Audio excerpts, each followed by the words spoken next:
Federal district courts are examples of which branch of government? A. Legislative. B. Executive. C. Judicial. Federal district courts are examples of the executive branch because judges tell government employees what to do based on their own preferences without articulating those preferences for judicial review.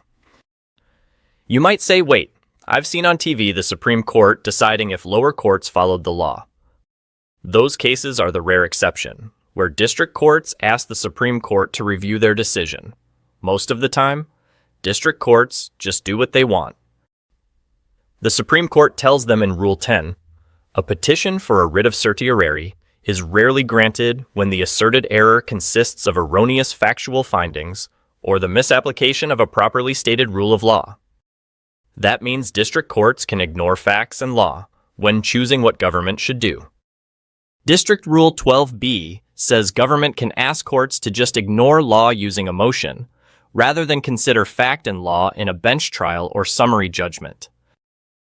Rule 52a3 says the court can then decide what government should do without considering fact or law.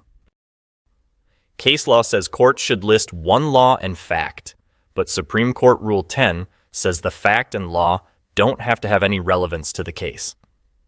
So a judge can just say, the plaintiff complained about ills of the justice system. This court has no jurisdiction to do anything about it under law XYZ.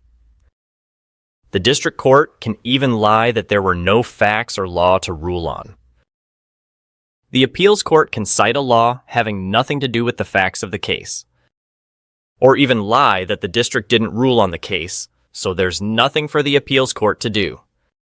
You know, a trial court is much more interested in getting result in the particular case. You know, a district judge can, well, you know, those of you who know. There are a lot of non-reviewable ways in which he can make the case come out right.